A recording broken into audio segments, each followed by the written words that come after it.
नमस्कार दोस्तों, मैं हूं आप सभी का दोस्त अमन रोड एबली और आप सभी का स्वागत करता हूं अपने फेसबुक और यूट्यूब चैनल पर। साथियों, आज मैं करनाल के अंदर खड़ा हूं और आज बहुत ही जानी मानी शख्सियत समाज की मेरे साथ हैं डॉक्टर अनुराग कादियान जी। आपने इनको सोशल मीडिया पर पहले भी देखा होगा अपने इतिहास के बारे में, समाज के इतिहास, समाज के डीएनए के बारे में चर्चा करते हुए। साथियों, मैं ज़रा सा आपको बता दूं कि डॉक्टर अनुराग कादियान जी एक वर्ल्ड लेवल के रिनोड साइंटिस्ट हैं और ये हमारे समाज के इतिहास और डीएनए में बहुत विश्वास रखते हैं और उस पर काफ़ी सालों से रिसर्च अपना काम कर रहे हैं। तो इसी विषय में हमारी टीम ने इस चीज़ का निर्णय किया कि डॉक्टर अनुराग कादियान जी के साथ हम डिस्कशन करेंगे और वो डिस्कशन हम समाज के सामने रखेंगे। तो अनुराग जी, पहले तो आपका बहुत बहुत स्वागत, नमस्कार।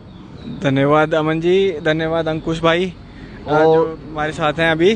तो जी मतलब मुझे प्रसन्नता है कि आज आप लोगों ने ये समय निकाला। तो बिल्कुल ये साक्षात्कार के लिए आपका बहुत बहुत धन्यवाद। ये और डॉक्टर अनुराग कादियान जी, मैं बहुत छोटे टाइम में अपने सवालों की शुरुआत करना चाहता हूँ। आप जैसे डीएनए के और इतिहास के बारे में चर्चा करते हैं और लोगों के ये सवाल हमारे पास आते हैं कि डॉक्टर अनुराग कादियान जी वर्ल्ड लेवल के रेनोड साइंटिस्ट हैं या नहीं है, मतलब आपकी क्वालिफिकेशंस क्या हैं, उसके बारे में लोग जानना चाहते हैं। जी, तो जहाँ तक क्वालिफ़िकेशंस का सवाल है अमन जी, तो मैंने जो सबसे शुरुआत में पढ़ाई की वो आईआईटी खड़गपुर से engineering BTech aerospace engineering IIT Kharagpur से मैंने की। तो उसके बाद में मतलब हमारा इंटरेस्ट शुरू से ही जो है ना इतिहास और डीएनए के अंदर था। तो इस फील्ड के हमने बहुत से शोध पत्र पढ़े, जैसे रिसर्च पब्लिकेशंस होती हैं, बहुत सी बुक्स पढ़ी। तो फिर उसके बाद एक समय आया जब हम कैम्ब्रिज में 1 साल के लिए एमबीए करने गए, कैम्ब्रिज यूनिवर्सिटी यूके में। तो 2007-8 की ये बात है। जब हम कैम्ब्रिज में थे तो वहाँ एक बहुत ही वेल रिनाउंड एक रिसर्च सेंटर है, लिवर ह्यूमन जेनेटिक्स और मतलब एंथ्रोपोलॉजी। तो उस सेंटर में हमारी डॉक्टर टॉमस किवीशील्ड और मार्था मिराजोन-लार, ये दो वहाँ पे बहुत ही मतलब बड़े लेवल के साइंटिस्ट हैं, बहुत ऊंचा कद है इनका रिसर्च फील्ड में। इन दोनों से हमारी मुलाकात हुई। तो हालांकि हमने जेनेटिक्स में पढ़ाई नहीं की, परंतु जब हम उन लोगों ने हमारे साथ डिस्कशन की तो उन्हें लगा कि हमारी जेनेटिक्स के अंदर बहुत ज़्यादा रुचि है, बहुत ज़्यादा नॉलेज भी उनको लगी कि ऑलरेडी हमारे पास जेनेटिक्स फील्ड की थी, जिसके वो लोग बिल्कुल वर्ल्ड लेवल के एक्सपर्ट्स हैं। तो उन्होंने हमें चांस दिया कि हम उनके साथ को ऑथर बने। तो उनके साथ मिलकर के हमने सबसे पहले शोध पत्र निकाला। ये शोध पत्र जो था हमने 2008-9 में पब्लिश किया। इस शोध पत्र का टाइटल था कि the Indo herders of Europe and India share their allele of lactose tolerance. मतलब जो लैक्टोज टॉलरेंस मतलब एक दूध पीने की जो क्षमता होती है, बहुत सी जातियों में आप देखेंगे कि लोग जब बचपन से थोड़े मतलब जैसे जवानी की तरफ बढ़ते हैं तो वो दूध पचा नहीं पाते। बहुत सी जातियों में ऐसी मतलब एक प्रवृत्ति, मतलब ये नेचुरल सी प्रवृत्ति है, क्योंकि जब आप बचपन से बड़े हो जाते हो तो धीरे धीरे आप दूध पचाने की क्षमता खो देते हो। लेकिन हमने देखा कि यूरोप और इंडिया के अंदर ऐसे लोग हैं जो दूध बाद तक, बुढ़ापे तक पचा लेते हैं, है ना। तो इसके पीछे एक जीन होता है। तो हमने ये जो सबसे पहला रिसर्च पेपर छापा था उसमें हमने ये प्रूव किया कि इंडिया में भी वही जीन इसके लिए रिस्पॉन्सिबल है, इस चीज़ के लिए, जो यूरोप के अंदर भी हो। तो सेम मतलब इससे पता चला कि जो इंडो यूरोपियन जो एक तरह से जेनेटिक्स है ना, उसमें कुछ कॉमन चीज़ें हैं। यूरोपियन पॉपुलेशन और इंडियन पॉपुलेशन के बीच में कुछ एक कॉमन ट्रेट्स हैं। एक आपने जैसे आप बताया कि आपने अपनी क्वालिफिकेशंस की, उस आपने डिग्री के बाद स्टार्टिंग ही जेनेटिक्स वगैरह से की। एक स्टेप पे वर्ड आता है, मैं भी काफ़ी बार सुनता हूँ और सोशल मीडिया पर अलग अलग कम्युनिटी को लेकर के उस पर कंट्रोवर्सी, कंपटीशन चलता है। स्टेप पे डीएनए, कोई कहता है हमारा सुपीरियर, कोई कहता है हमारा। ये है क्या एक्चुअल? देखिए, मैं आपको सबसे पहले बता दूं, ये मॉडल्स होते हैं। जैसे यदि मैं आज आपका, सपोज कीजिए कि मैं आपका डीएनए ले लेता हूँ। जब मेरे पास आपका पूरा जीनोम आ जाएगा, या जैसे उसमें से कुछ मैं कुछ स्निप्स को चूज़ कर लूँ, मतलब कुछ मतलब लिमिटेड डाटा भी मैं चूज़ कर सकता हूँ। जब वो मेरे पास आ जाता है उस डाटा के आधार पे मैं पूरे वर्ल्ड की पॉपुलेशंस, आज की और पुरानी, जो मतलब पुरानी पॉपुलेशंस भी रह चुकी हैं, प्राचीन, जिनके सैंपल हमारे पास मौजूद हैं, उनसे कंपैरिजन करके मैं एक मॉडलिंग बना सकता हूँ कि बाई चांस वो 4000 साल पुराना सैंपल, एक जो 5000 साल पुराना सैंपल वहाँ दूसरी जगह मिला था, अगर वो दोनों मिल जाए तो शायद अमन जैसे आदमी की कंस्ट्रक्शन हो सकती है। इस तरह का मॉडल बनाया जा सकता है। डीएनए कंपोजिशन में स्टेप बेस होता है।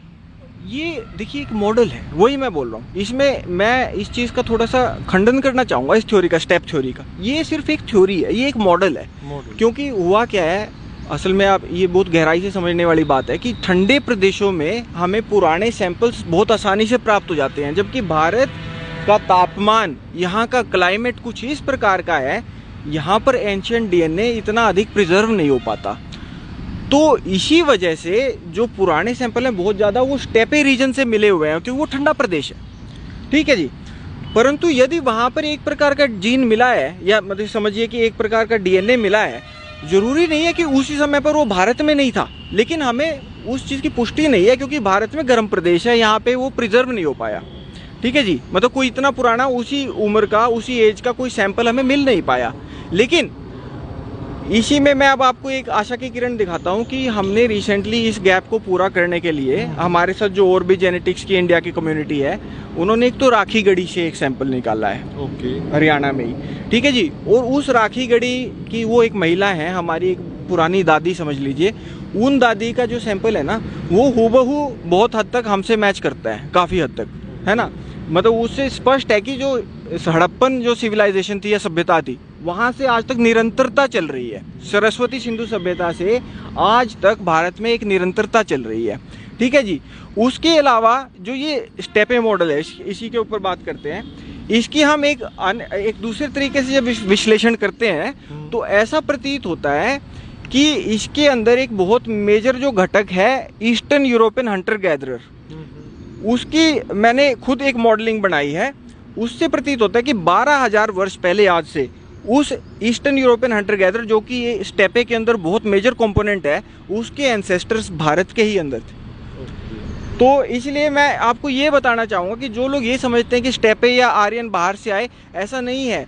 ये जो आर्य जाति है, इसके स्वरूप का निर्माण भारत भूमि में ही हुआ है, इस पुण्य भूमि में ही हुआ है जी। तो आर्य जाति की जब आपने बात की, ये भी मैं एक बहुत बड़ा सवाल आपसे पर्सनली भी पूछना चाहता था कि आपकी टीम द्वारा जब से ये काम शुरू किया गया, तब से ये क्लेम किया जाता है, ये बताया जाता है कि जो आर्यन है, जो प्योर ब्लड है, जो डीएनए है, वो रोड कम्युनिटी का है।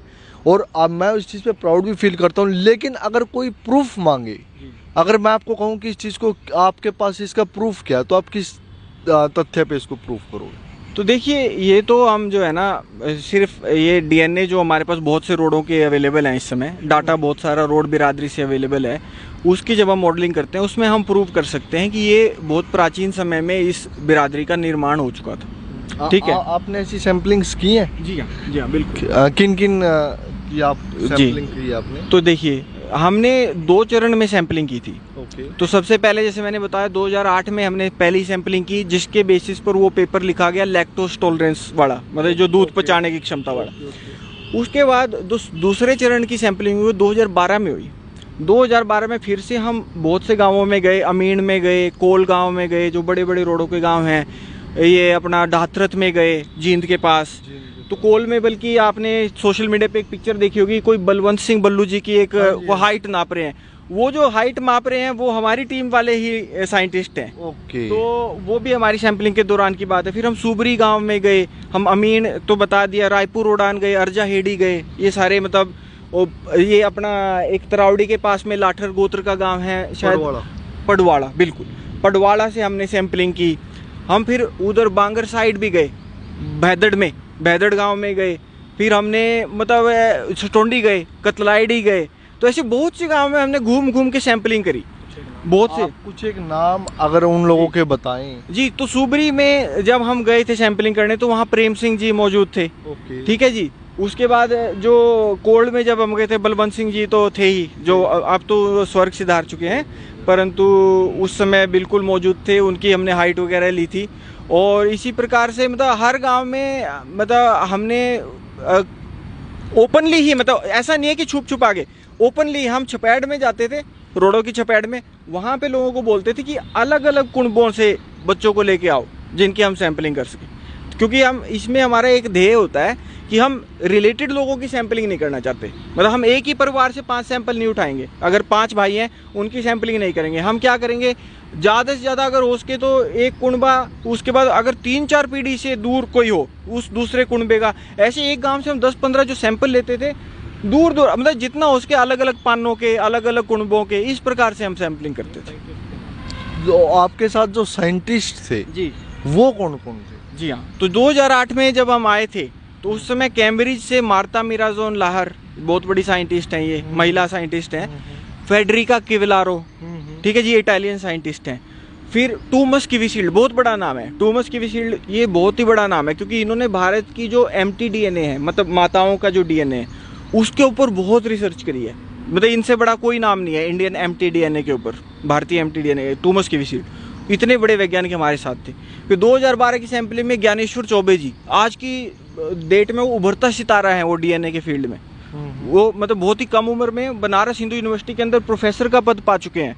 मतलब छोटी बात नहीं है, हमसे कोई ज़्यादा उम्र नहीं है, 40, 42, 43 ऐसी इसी प्रकार की उम्र है, और प्रोफेसर पद पाना इस उम्र में, मतलब हमारे साथ इतने होनहार वैज्ञानिक हमारे साथ उन्होंने काम किया है इस रोड बिरादरी के ऊपर। तो मतलब हमारे लिए गर्व का विषय है, मतलब हमारे लिए हमारा सौभाग्य है, बिरादरी का सौभाग्य है। तो जब आपने इतनी गहराई से इस विषय पे काम किया है और आपने अलग अलग तरीके से इस चीज़ को एनालाइज भी किया होगा, जो अनदर कम्युनिटी है सबसे क्लोजेस्ट हमारे से कौन लगते हैं? जी, तो इसमें देखिए जो रोड बिरादरी है ये एक बहुत अनोखी बिरादरी है।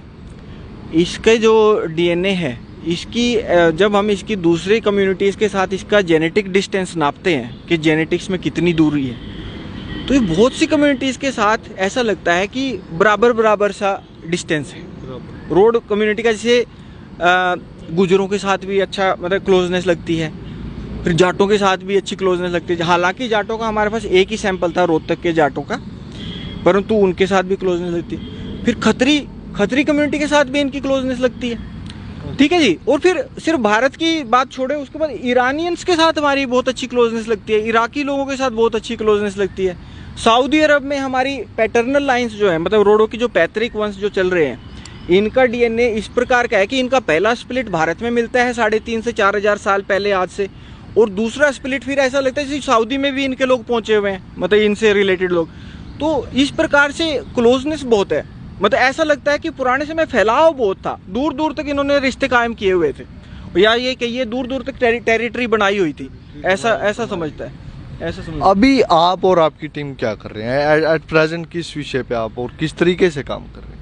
जी, इस समय हमारा मेन फोकस है होल जीनोम। तो इसमें मैं थोड़ा सा आपको डिफरेंस बता देता हूँ। जो अभी तक हमने काम किया है, इसमें हम एक स्नीप एरे यूज़ करे थे। स्नीप एरे का मतलब होता है कि जीनोम में से लिमिटेड एरिया कवर करना। जैसे ह्यूमन जीनोम में बहुत ही बड़ा कोड होता है, बहुत सारी साइट्स होती हैं, तो इसका डाटा बहुत ज़्यादा होता है। तो इसके थोड़ी इस कमी को, मतलब थोड़े से इसके दूरी इससे दूर रहने के लिए कमी को से, मतलब इस मुश्किल से लोग क्या करते हैं, स्नीप एरे चूज़ कर लेते हैं। स्नीप एरे में लिमिटेड डाटा होता है। तो अभी तक स्नीप एरे का डाटा था, अब हम इसको होल जीनोम करवा रहे हैं। हमारे पास ऑलरेडी 4 सैंपल आ चुके हैं अलग अलग गोत्रों के, 5वां सैंपल इस समय तैयारी में है, उसकी किट अभी प्रोसेस हो रही है, उसका रिजल्ट आ जाएगा। होल जीनोम पे इस समय हमारा फोकस है, क्योंकि होल जीनोम में जो है ना, कुछ भी उसमें फिर डाउट नहीं बचता, रत्ती भर भी संशय नहीं बचता, क्योंकि उसमें आपको पूरा ही कोड आ जाता है, जेनेटिक कोड जितना भी है। अगर हमारे पास जिस दिन 15 रोडों के हो जाएंगे होल जीनोम, आप ये समझिए पूरा इतिहास हम ही डिफाइन कर दें कि भाई तुम यहाँ थे, ऐसे थे, ऐसे थे, ऐसे, बिल्कुल A to Z सारा इतिहास हम लिख देंगे सिर्फ होल जीनोम के बेस। होल जीनोम, क्या ये रिपोर्ट जो है ये पब्लिश हुई थी? जी देखिए, होल जीनोम का भी हमारा प्रोसेस, ये स्टडी चल रही है। तो जब हमारे पास, जैसे मैंने कहा, अभी हमारे पास 4 सैंपल हैं, 5वां सैंपल इस समय प्रोसेस हो रहा है। जिस दिन 15 से 20 सैंपल हमारे पास आ जाएंगे, हम इसको पब्लिश कर दें, उसी दिन पब्लिश कर दें। अपने जो पहले DNA टेस्ट कर चुके हैं आप 2008 में, 2012 में जो आप बता रहे हैं, क्या वो पब्लिश हुए थे? बिल्कुल। तो अमन जी, बहुत अच्छा सवाल है आपका, और मैं लोगों को बता दूं कि ये रोड बिरादरी का सौभाग्य है कि दोनों ही हमारे जो शोध पत्र हैं वो दुनिया की बेहतरीन जर्नल्स के अंदर पब्लिश हुए हैं। जो सबसे पहला जो मैंने लैक्टोज टॉलरेंस वाला पेपर बताया वो ऑक्सफोर्ड यूनिवर्सिटी के जर्नल से पब्लिश हुआ था। और जो दूसरा हमारा 2018 का शोध पत्र है वो जो है ना इंडस वैली पॉपुलेशंस के नाम से है, modern Indus valley populations of north India. वो पेपर दुनिया के टॉप 5 जेनेटिक्स जर्नल्स में से एक American journal of human genetics में पब्लिश हुआ है 2018 में। तो ये हमारी बिरादरी का बिल्कुल सौभाग्य है कि इतने अच्छे अच्छे जो बेहतरीन विश्व स्तरीय जो जर्नल है उनके अंदर हमारे बिरादरी के बारे में चर्चा हो चुकी है। ये हम ऑलरेडी इस प्रकार का मंच तैयार कर चुके हैं। आगे भी इसी का उपयोग करते हुए हम और भी रिसर्च छाप सकते हैं। बिल्कुल अच्छे जर्नल। जो आपने बताया कि हमारा डीएनए इतना प्रीशियस डीएनए है, तो इसमें अनुराग जी अगर मैं इसकी सिक्योरेंस की बात करूं तो मेरे अंदर एक सवाल आता है कि जैसे लड़कियों की कमी हमारे समाज में है जो जेंडर फैक्शन की वजह से, तो ऐसी कौन सी कम्युनिटी और है या ऐसा कौन सा रास्ता है जो हम अपने डीएनए को प्रिजर्व कर सकते हैं?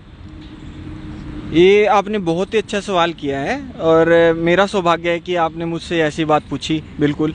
और इसमें मैं बिरादरी के लिए अवश्य एक मेरा सुझाव है। अभी मैं भाटों के पास गया हुआ था पिछले 4-5 दिन के अंदर ही, राजस्थान। जी हाँ, वहाँ पर रोड बिरादरी के भाट हैं। उनको दूर दूर तक पता है कि रोड बिरादरी कहाँ तक फैली हुई है।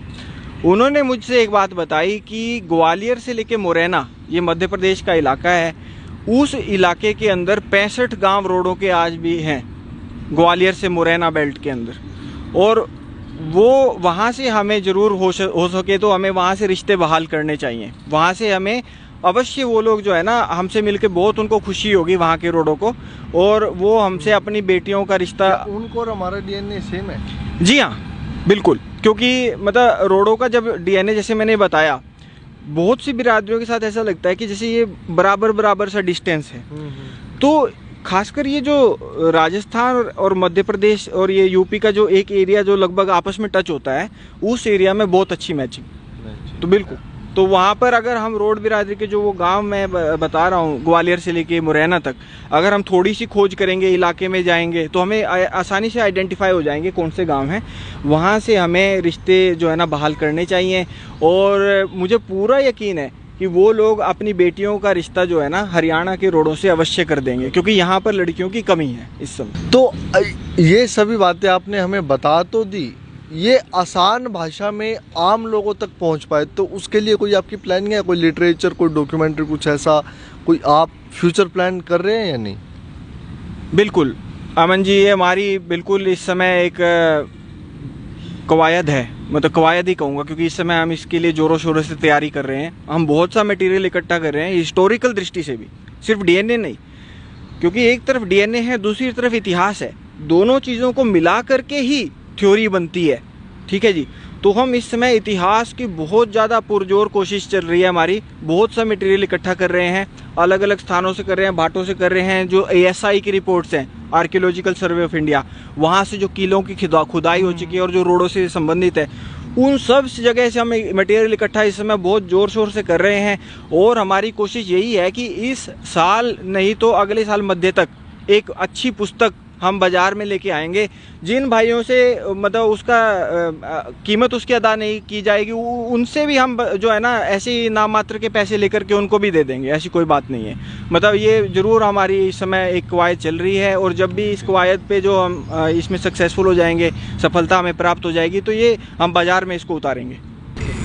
अनुराग जी, इस अभियान में आप समाज से या सरकार से, क्योंकि दोनों पर हमारा हक बनता है, इस विषय का हक बनता है, कोई मदद, कोई गुहार या कोई अपील, सजेशन, कुछ ऐसा करना चाहिए?